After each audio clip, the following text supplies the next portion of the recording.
Hey fellas, welcome back to the talks we have here with Men's Collective Impact. Today we're going to be talking about sources of motivation. And so a lot of us, I think, go through periods of time where we have a ton of motivation and other periods of time where we lack. And so we thought it was important today just to talk about where do we find different sources of motivation and what do we do when we're in those moments where we don't seem to have a lot, right? And so we're gonna dig into this because I think for a lot of guys out there, keeping motivation going all the time is something that is difficult and pretty much impossible with life. So we're gonna dive into this topic and we'll have Jared kind of kick us off. So Jared, if you can tell us a little bit about, maybe starting off, where are some of the sources of motivation that you pull from? Well, I could talk about 3 hours on this and contradict myself every other time. And I could, yeah, I could be about it as well. Because motivation is a struggle. And I consider myself to be a highly motivated individual. But there are times where I'm lacking. And it took me a very long time to recognize when I start to lack in that category. And I would find myself not going, whether it be going to the gym, whether it be focusing on my multiple businesses that I'm trying to get off the ground or I'm trying to maintain or whatever. I have found that recognizing it earlier on and remind yourself the reasons why you should be motivated. For me, it's very simple. I have a wonderful wife and two beautiful children, and I want them to be able to live a wonderful life. So that's the number one source of my motivation. But in saying that, some people don't have those things. So if you don't have those things and you are looking for motivation, you need to owe it to yourself. You owe it to yourself to get motivated and to get excited about the things you're interacting with. So if you can take a moment and pause, and I've talked about this before about pausing in a situation, that it's a superpower, right? Whether it's stress, anxiety, frustration, motivation. If you can pause while you're in that moment and recognize that you're not being as motivated, and you have to remind yourself that you owe it to yourself to be able to light the fire underneath yourself and get going again. And that's really the core of motivation is just realizing it's not there, focusing on how to get yourself out of that and what little things to get yourself motivated. And if you're someone who's not like me, who is just by themselves, they're in your college dorm room, you're in your mid-20s trying to make it work and compete with your friends, go to the gym. Go to the gym, work out, think about being motivated, think about creative ideas. There is something magical that happens with the dopamine in your body. When you start working out, your brain opens up and you start to feel invigorated with possibilities. And I think that's what you need to do is you need to go to the gym, work hard, and find your motivation. Walk out of there 2 foot taller and just attack the day. And that's kind of at the core of what people need to be focusing on. Yeah. Go ahead, Jira. No, you're good. Jump in. I was going to say, you hit something that really resonated with me, which is that you're not going to be motivated all the time. But if you have the why am I doing this part, that is really what I always come back to.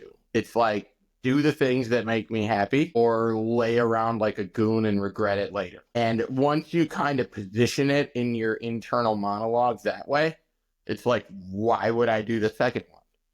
And what you're talking about at the gym is real. I don't know the science behind it. Dopamine, it sounds like you know a lot more about science than me, but I know exactly what you're talking about when you're in that set and all of a sudden it's like, wow, today at 10:30 when I'm talking to this business, I just had this phenomenal idea scrolling through their Facebook while I was on this elliptical this morning, and boom, I'm going to get that sale later. Like, a lot of that happens in the morning when you go. If I try to do the gym not in the morning, I come up with every reason why I have to go do this work first, and then I'll go. And then, it's already 7 o'clock. Don't want to drink pre-workout now. Like, I talk myself out of it. And if you just get up and do it, your day is much better. Yep. Yeah. Well, everyone's different though too, LB. So it's interesting because I've never been a workout person. And, on a previous call we talked about is like the constraints of like having to there's some sort of code to make it. Like you have to get up at 5:30 and you have to, And it's like some people just don't have that. Like I'm jealous that you are able to get up early and work out because I can't. I'm still foggy when I leave the gym. I don't know what it is, but if I hit that thing midday or in the evening, well, the only downside of that is I then stay up until 1 o'clock in the morning thinking about ideas. That's the difference. I go to bed at like 9:30. Yeah, I think it's the same. We're just on different clocks. Got a good point here. Jared, sorry, you. Can you rephrase that from I can't to I won't? Yeah, deal. I think that's key. I think that's key is knowing like you can do everything. You've taught me that. You can be into fitness, interested in fitness, loving that type of stuff if it weren't for you. So you can absolutely do it. Yeah. You won't do it. But if I can say something, just add to your point, because that's a nice compliment you gave me, Jesse. But I want people to understand, I struggle every single day.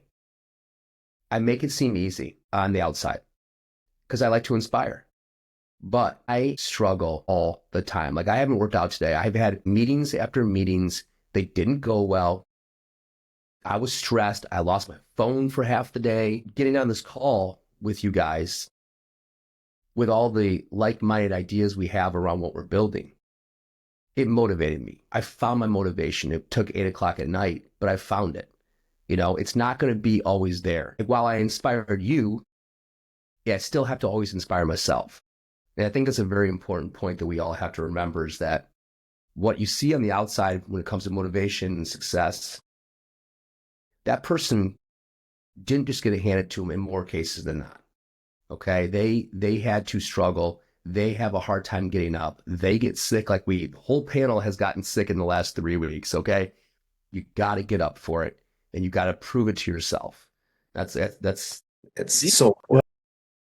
Because I know we've talked about this before, but I think this is a good topic to bring it up in. Like, ever feel like you're a battery? Because I know everybody that meets, everybody that talks to you, they always say the same thing. Like, I just leave Jared's conversation feeling so much better.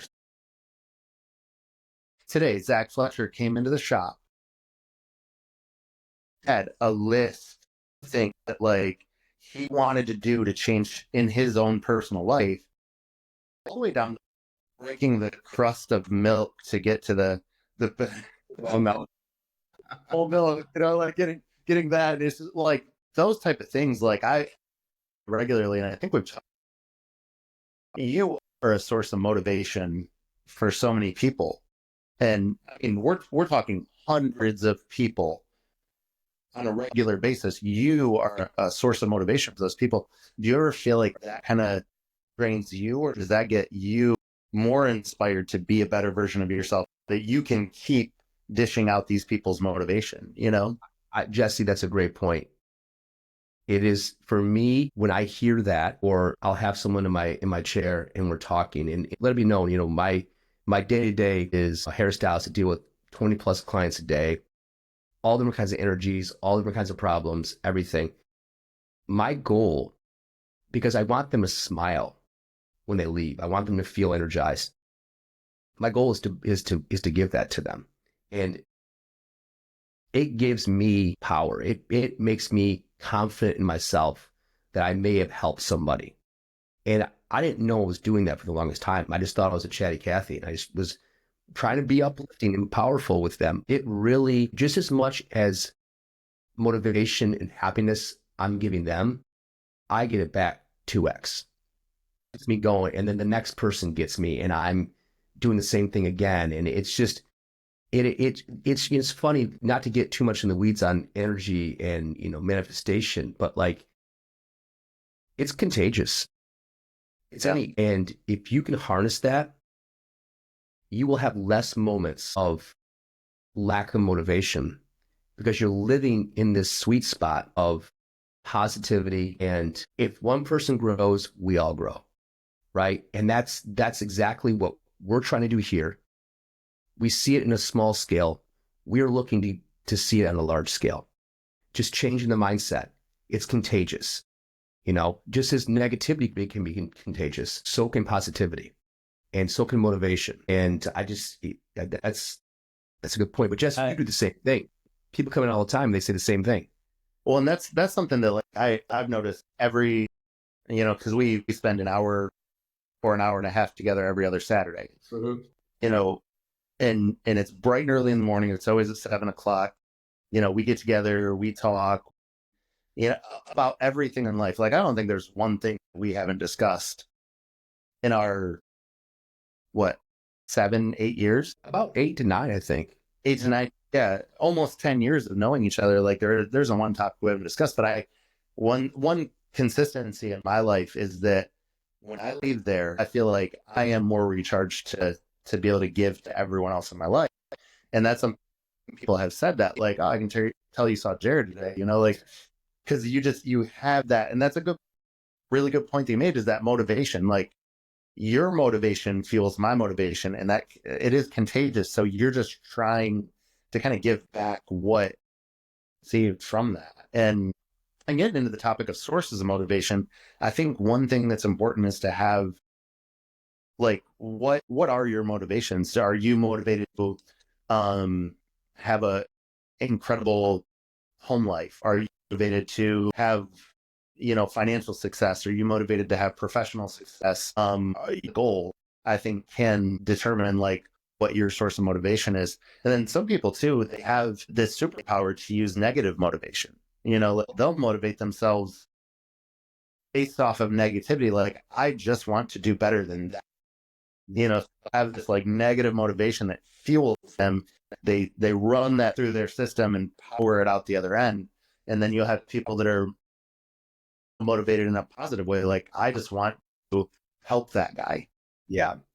So there's so many different like sources of motivation, but I think as long as people are clear and concise about what they want out of life and what they need to be motivated about to achieve a goal, I think then they can kind of break down the like, okay, what are my sources of motivation? Where am I receiving motivation and inspiration and all those things? I know, every time we talked about it a little bit earlier, every time I watch the show Reacher, I'm like, man, I need to work out our arms. Yeah. I need to work on my height. I want to jump in on one thing before we go past, but as you guys were talking about, Jared and leaving Jared and things like that, I think all of us have those, hopefully have those people in our lives. But it reminded me of a quote I saw that said, are you the thermostat or are you the thermometer? And are you the one that is setting the energy level or the temperature? Or are you the one that's just getting accustomed to that, right? And I think a lot of times it's very hard to be the thermostat all the time. And so I think if you have people in your life that are able to help raise that energy level or help get you out of that position. But I think if you're the one that's always striving to be the thermostat, right, in your group of friends, in your family, in your workplace, whatever it is, it's not going to be all the time, right? But I think that's something where if you're letting other energy or other people or other people's moods or whatever it is affect you, right, then you need to find a different source of where you're getting that from, right? And I think that to me, that was just something that stuck with me because it made sense, where I'm like, okay, am I setting the energy level here? Am I setting the standard, right, in what I'm doing? Am I, with the people around me?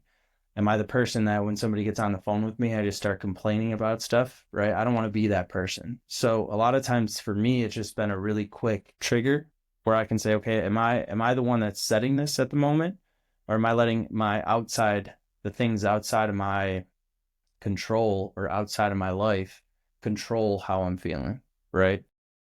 And the other part too is I think grace it's an important thing. And a lot of times I don't think we give ourselves enough grace. We have the ability to give other people grace. Like, man, that person's having an off day, right? You kind of feel for them. And so I think a lot of times too, you're not going to be 100% all the time. But I think giving yourself grace, like I went through this for the last 2 days. Like, I was sick for the first time since I was in high school, felt terrible. I had legitimately, I don't remember the last time that I got sick. Like, I couldn't work. I couldn't legitimately since high school. We again, Drew. We got to figure out what's in that blood for you to be that healthy for that long. Dude, I'm telling, like, Albie's been the same way. Him and I had the conversation. He's like, I don't remember the last time I was out of work for something. Like, I couldn't. We've been sick. We've just never been able to not work. Time it was like, I can't function as a human. Yeah, it was brutal. But I was this last weekend, I lost all motivation, and I have a stack of things that I got to get done. And the thing for me was I realized I didn't have to get it all done, right? I didn't have to, accomplish the huge lofty goal that I set for myself. But what I did is I sat back, I made a list of things that I can accomplish on a Sunday afternoon. And I wound up knocking 2, 3, 4 things out. And then I was like, okay, the rest of the night, I'm not going to do anything. And so sometimes I think we're wanting to constantly be motivated and be 100% all the time. And it's just not possible. So in those moments of, I know we're talking about sources of motivation, but I think in those moments that you're not motivated, sometimes it's your body or it's just yourself telling you, hey, I need a break, right? I need to shut my mind off, whether it's the gym or hey, I need to accomplish at least 2 or 3 things so that I feel like I'm still accomplishing something and I can not feel guilty about not getting something done, right? And so I think those 2 things, like, are you the thermostat? And is this a moment in time where you need motivation, or you just need to give yourself a little bit of grace and say, hey, I don't have it today, and that's okay. I'm still gonna get some things done. I'm still gonna go to the gym. I'm still gonna knock out a couple things on my list, but that's okay because I don't have to be 100% all the time. Well, I think that comes down to a couple different things too. Like one of my superpowers is perspective. So like if you think about those days that you had, your goal was to get better. And so when you're down, like I think if you look at the perspective on that situation and change it to like, okay, my goal is to feel better. I'm going to be motivated to chill so I can feel better. I don't think there's anything wrong with that, and then also comes down to excuses as well. Like it's, okay, so if I'm just feeling lazy, am I going to feel, LB said this earlier, am I going to feel better if I just sit around and continue to be lazy? Is my goal to feel better? Then, okay, yeah, I'm just going to chill. I'm not going to overextend my body, and my immune system. I'm going to stay here. I'm going to relax, do what I can do. And then if you're being lazy and you're like, well, I'd probably feel better if I went to the gym. That's another source of motivation right there, and I think everything does ultimately come down to perspective training, just like earlier, like, I can't do that, when in reality, if I won't do that, what's the goal? With Jared, the goal is like, he has 1,000 things going on at once. Like the goal is just to get all of it done. So really, like, waking up early isn't a problem for Jared. The moment he wakes up, he has 50,000 things that he's got to do. And then fitness is one of those things where he is genetically gifted. So it's just going to, you give me more than I deserve. But that's the truth though. Like I think the goal, what is the goal should be asked every single day. Like what is the goal today? So Drew, those 2 days that you had, 2 or 3 days, the goal is to feel better. I think you did what you needed. Yeah, for sure. And I'm somebody that I'm used to being the person that can work from 7 to 7, still go to the gym, still, you know what I mean? That's what I'm used to being the person that, hey, you need something done, I'll get it done. I'll figure it out, right? Like I'll figure it out. I probably say that more than I should, right? But it's true. Like I just figure it out. And so a lot of times when you're going constantly in that mode, it is hard. It's hard not to feel guilty about not being able to perform at the level, right? But there is that word grace again, right? Where it's like, I needed that. I just needed to feel better. I still got a lot accomplished, right? But it wasn't at the level that I'm used to getting it accomplished at, but that had to be okay, right? Because I couldn't spend another week not feeling well, And so I think the sources of motivation, And we can get into a whole, probably another call on goal setting, which I think that'll be it. But I think having clear understanding of where you're going. A lot of times I think the times that I have the most lack of motivation are the times where I can't see my path forward, because I'm second guessing, why am I doing this? It's something I talk about with a lot of the businesses that I work with, which is you should set that lofty 3-5 year goal, because you need a somewhat of a North Star. It doesn't mean that the path is just A to Z, right? It's always going to be a winding road. But I think those are the times. So I think the biggest thing I would say is, like, if you are lacking motivation consistently in your life, you may not have a specific why, right? You may not have a wife or kids, or you may be making money, or you may have the things that you want. But I think if you set a clear direction and a path that you want to go down, I think a lot of times it makes it easier, because then the little steps you're doing, are building towards something. It's the same thing as like doing monotonous work. If you know that the monotonous work that you're doing now consistently on a daily basis is going to get you somewhere in 6 months, that monotonous work no longer becomes monotonous. It becomes the reason you're doing administrative work that you don't want to be doing. That becomes motivation, as opposed to something that you just have to do, right? And so I think figuring out, like, what is that path, and just start taking those steps forward. For guys especially, letting them understand that path is like, it's okay to make it for you. Like you said, I want to feel better today, I'm going to do this. So many guys go immediately to, this is for my wife and kids, this is for all the people I inspire, this is for all the people I want to help. Like, they always put themselves last. And it actually is okay, especially for some of the younger people in the audience. If you're 25 and you don't know what your future is at that corporate world, and you want to start a business, and you don't have any big why, except you think you're not reaching your full potential and you want to do this for you, like, that actually is okay. Like, we have to say that out. That's such a good point. To men, because we spend our entire lives burying what we need to be that strong alpha for our families and our communities and all that fun stuff, which ultimately we do because it brings us joy. But there's a lot of people struggling, especially between 20 and 40, with that concept. And I think our audience needs to hear that message. Absolutely. That's man.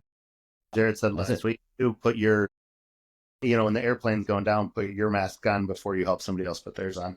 You do have to put yourself in that position before you can inspire other people or be what other people need you to be. So yeah, I love that. I think you hit on something, LB, that I think we should just go a little bit deeper with it, to be honest with you, because that, I think you're ingrained as a man, right? In that you should put everybody else first, right? Sisters, brothers, parents, whatever it is, no matter what. Like, I shouldn't say everybody, right? But I think everybody on this call has that same mentality. And a lot of times you wind up feeling guilty that you're doing something for yourself. But a lot of times too, in turn, when you're not doing things, you're not filling yourself up. You know what I mean? And so I think, can't pour from an empty cup, bro. no, you can't. And that's like the massive thing here. And I think that what you hit on, I just wanted to make sure we emphasize that, because that's something I struggle with on a daily basis, right? If somebody asks me, like, why are you doing the things you're doing? I'm going to give them every reason in the world besides it's what I want to do to feel accomplished. And sometimes you forget it's what you want to do. You think, like, I have to do this because I'm a good dad. The end. Yeah, for sure. And I don't know. I just, like I said, what you just said just kind of struck a chord, because I was thinking, okay, when somebody asks me, like, why are you doing all this? I have every reason in the book. And never once have I said, it's because I want to live to my full potential. Never once. But you say it to yourself. But you say it to yourself. Right. But we should be able to say it out loud. We should say it to ourselves a heck of a lot more than we do. At least that's a reality for me. Well, go ahead, Jared. But I was just, last point on that is, I was thinking to myself, man, if I thought the thoughts that I have on a daily basis about myself, if I said those things out loud to the people in my life about them, how many people would want to be around me? And the answer was zero, because I'm so hard on myself. And so if I talk to other people the way that I talk to myself, I would have nobody in my life. Nobody would want to be around me at all. So at what point in time, and this just kind of builds on what you said, Albie, is like, at what point in time is it okay for us to like be nice to ourselves, right? Like the mental Right. game That work. what a concept. Yeah, right. But I just think that that just adds on to what you said, Albie, which is like a lot of times motivation, we can decrease our motivation by the self-talk that we're having, right? I feel like crap today. I'm not getting as much done as I should. Man, you're not living up to what you're, but whatever it is, constantly. If I said that to somebody else that was sick, that literally was just didn't have it that day, they would never want to be around me. But I'm Right. around myself all the time. So at what point in time do we start to recognize what that self-talk is and how bad that is actually decreasing the motivation that we have?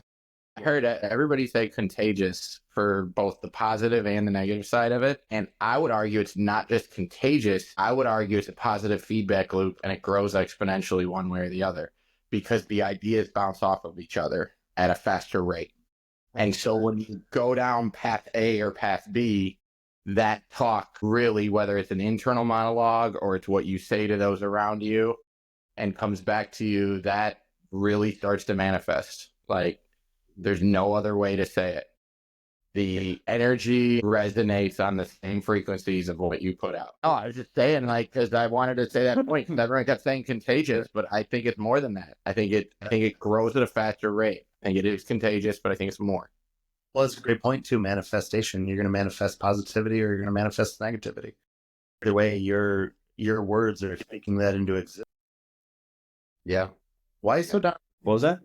So why are you so down on yourself? Quit talking bad to yourself, bro. Dude, if you knew all the shit that I talk to myself, you wouldn't want to be around me. But that's just, and I think it comes, and I make the excuse, I just have big goals, right? Like I have things that I want to accomplish, so it's okay, right? But what you don't realize is that it's actually, you're actually doing the complete opposite to yourself, right? And so it's something I've struggled with for a very long time. And I think part of it is helped me in a certain way. But then also when I look at it and I start to have a better understanding of what that actually does to yourself mentally, right? Then it leads you into a state of worry and a state of fear, and you're not you're not as creative, right? You're not as productive. You're not as all those things. And so it's something that's just, I don't know if I've ever even talked about it like out loud, right? This might be actually the first time, but I think it's something that I think it's, yeah, this is the exclusive, right? On my negative self-talk. But I think it's just something that is important, that, as we were talking about these things, I'm like, man, that's something that I'm sure everybody else deals with on some level.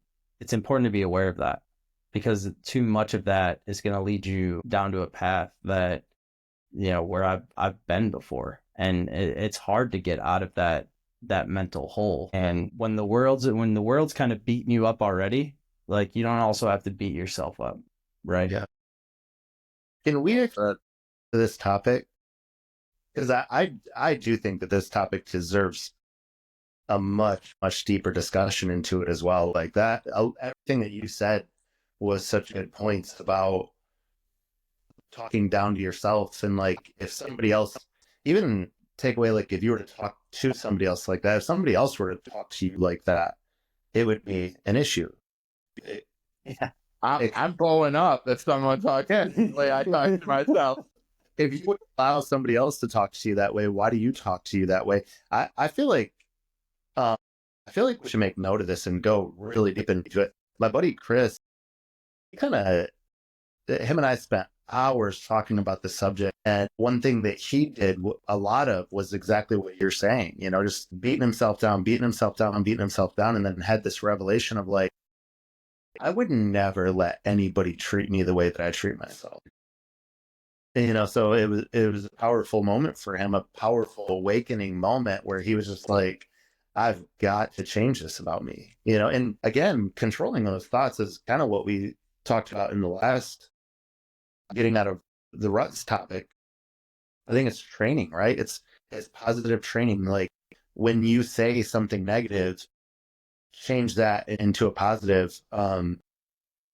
There's a book that I read. I think it's called like Stop Overthinking or something like that. It's about stoicism, and being able to control your own thoughts was a powerful tool in that book. And I'll get the exact title of the book, and we can discuss it when we deep dive into that topic. But I do think it needs to go deep. Well, and I like one of the things I will say on that, and I think you're right, Jesse. I think diving deeper into this topic is something that we will talk about. One of the things that I tried to do so much is when you're constantly trying to tell yourself positive thoughts, sometimes you wind up fighting it so much that it becomes its own resistance, right? Yes. And so the one thing that I've tried to do, and I'm like a kindergartner at this moment, right? But the one thing I can tell you is I've shortened the window of the negative self-talk because I've become aware of it, right? And so a lot of times when those things do pop up, I don't instantaneously just try and turn it into a positive right away. A lot of times I'll sit with it for a second and then try and just let it go, right? Because ultimately I'm honoring the fact that, okay, I'm having these negative thoughts about something. I just start asking myself questions. Where did that come from? Why am I having that thought? And if I can't give myself a specific reason, then I know, hey, this is the muscle you've built over the years, right? And this is just, you're in one of your negative self-talk moments. And so it's okay, but now we're just going to let it go, right? And a lot of times you can give yourself the ability to shorten those windows by just recognizing it and not being mad at yourself that you are actually having those consistently, like the bad self-talk, right? Mm-hmm. And so I think that's the key to that, is first just being aware, right? If you're sitting there for 20 minutes and you're just having you're going down the rabbit hole, giving yourself the ability to stop for a second and be like, okay, where's this coming from? Why am I having these thoughts? The moment you start asking yourself questions, you then eventually have to validate, where is that coming from? And then you can actually figure out, is this a real thing that I'm like mad about?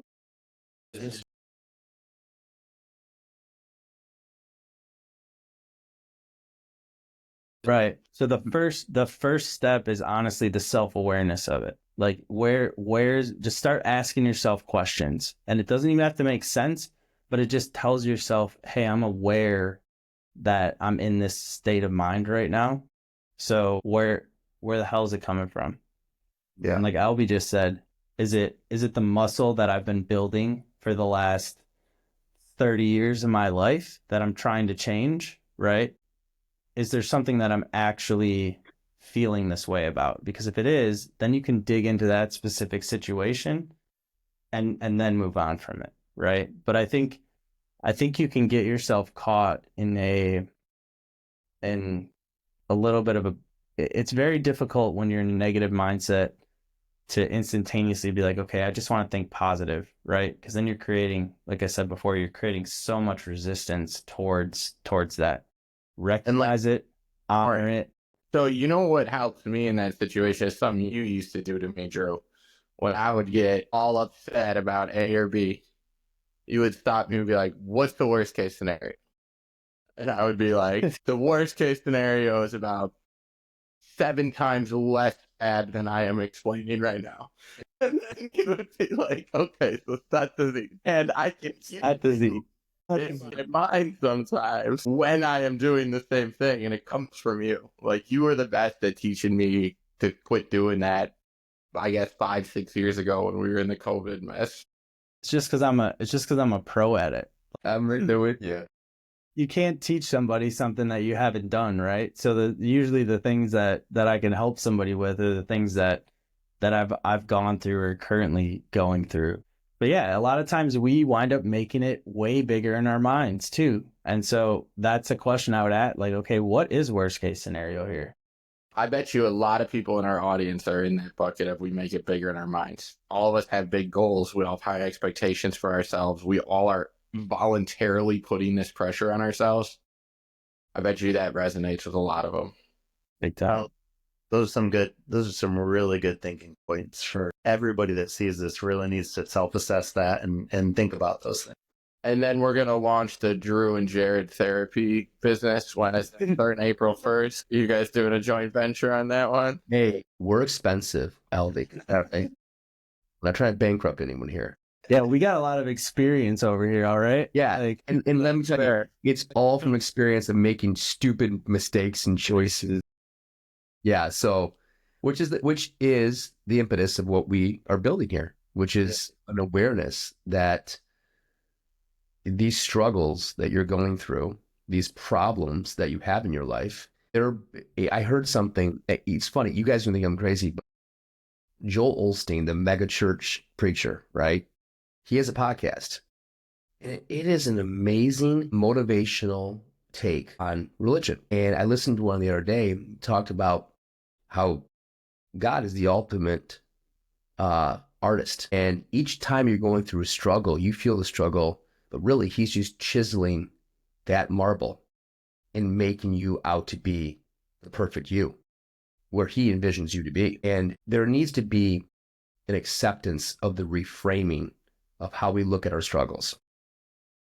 Because when catastrophe hits, we freak out. We think that this is the end of it all, but really it's just the beginning and the path that you're supposed to be on. And I think I talked about a couple episodes ago, but that struggle and what you're going through is not reverse. It's not side to side. Our earthly minds thinks it is, but really everything that happens is to move forward. And a reframing and an understanding that it's all progress. The lows and the highest highs are still moving forward. And I thought that was just such a wonderful thing that he put out there. And even like Jesse gave me a lot of compliments today, but I deal with so much stuff and I get down on myself. And like Drew, like you said, pulling yourself out and realizing and what's the worst case scenario. Having that mindset, you will practice getting yourself out of situations a lot faster. And I was just telling my wife that the other day. I said to her, listen, something weird changed to me a couple of years ago, and I'm aware of it, is that when I do go into those depths of hell, I recognize it and I move forward. And that time horizon from struggle to acceptance to growth happens a lot faster now. And the more times you can close that gap from negativity to positivity, higher chances you're going to have for success. And that is my experience. And I'm a work in progress, and the marble is still being chiseled. I'm 2 for 2.